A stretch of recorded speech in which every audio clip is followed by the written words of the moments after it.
Assalamualaikum warahmatullahi wabarakatuh. Pada kesempatan kali ini, kelompok kami ingin menyelesaikan tugas dari mata kuliah kecerdasan buatan yang mana diampu oleh Bapak Aji. Jadi pada kesempatan kali ini kami diberikan tugas mengenai replikasi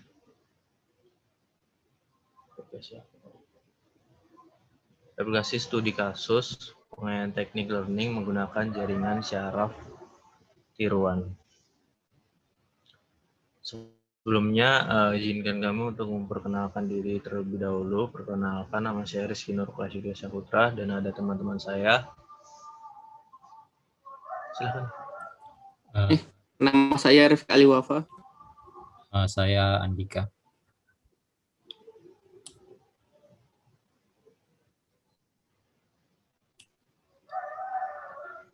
Oke.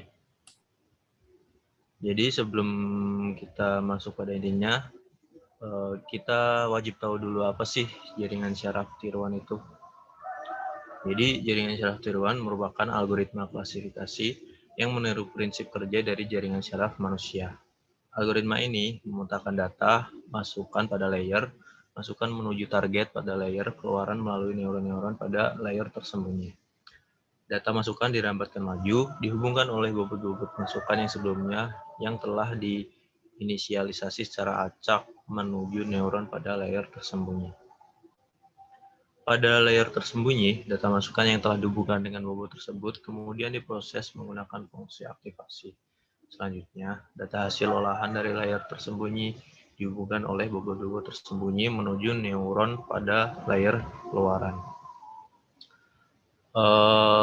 Dan perlu kita perhatikan ada beberapa parameter yang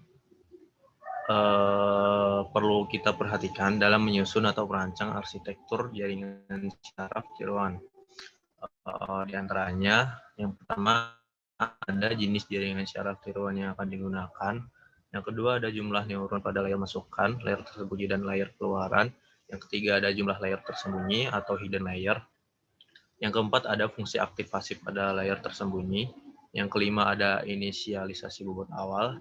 Yang keenam ada inisialisasi nilai target kesalahan. Yang ketujuh ada inisialisasi nilai epoch.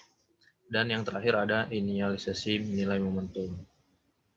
Algoritma jaringan syaraf tiruan dapat diaplikasikan untuk menyelesaikan berbagai macam persoalan komputasi, di antaranya untuk kasus klasifikasi, identifikasi, prediksi, deteksi anomali, dan lain-lain. Untuk pembahasan selanjutnya akan dijelaskan oleh teman saya, Andika. Oke, terima kasih. Di sini saya akan menjelaskan sedikit tentang skrip yang telah diberikan. Pada skrip ini terdapat suatu data yang telah diambil dari suatu tabel.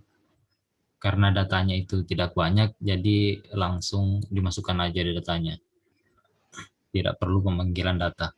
Nah, di sini ada suatu data yang bersifat array, yang dimana data itu terdapat apakah orang tersebut merokok, apakah dia kegemukan atau obesitas, dan yang terakhir itu apakah dia rajin berolahraga atau tidak. Nah, dari data itu kita dapat mengetahui apakah orang tersebut menderita diabetes atau tidak menderita diabetes. Selanjutnya kita ada data random. Kita mengambil data random sebanyak 42 data,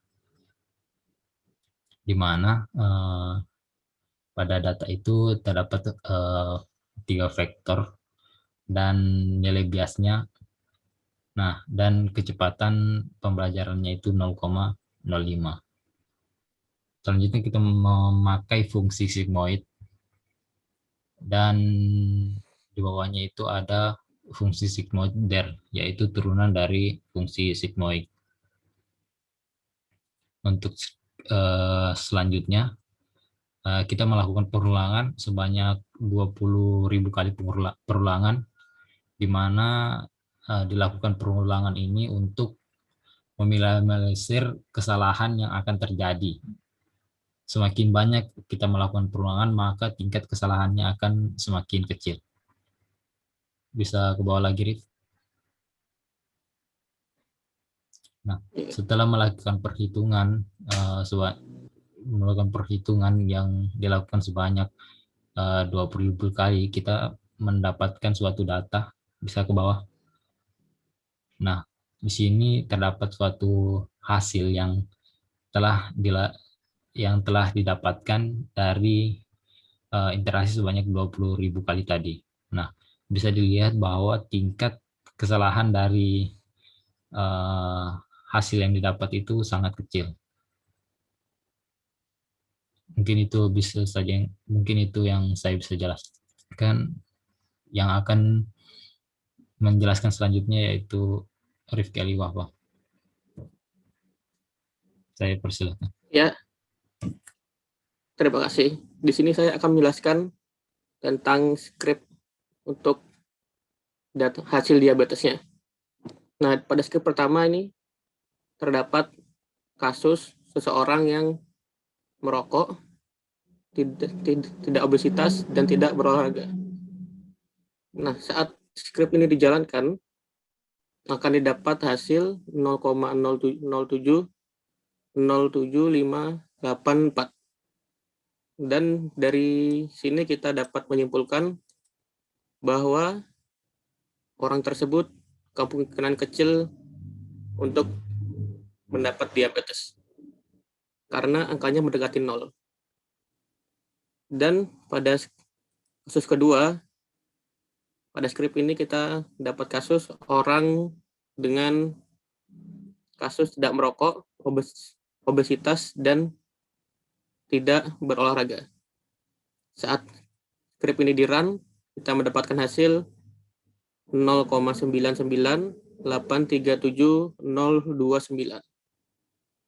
Nah, karena hasilnya ini sangat mendekati 1, jadi kemungkinan besar dia akan menderita diabetes.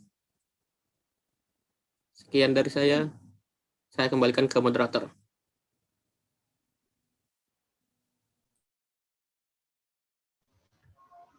Baik, terima kasih buat teman-teman yang telah menyampaikan.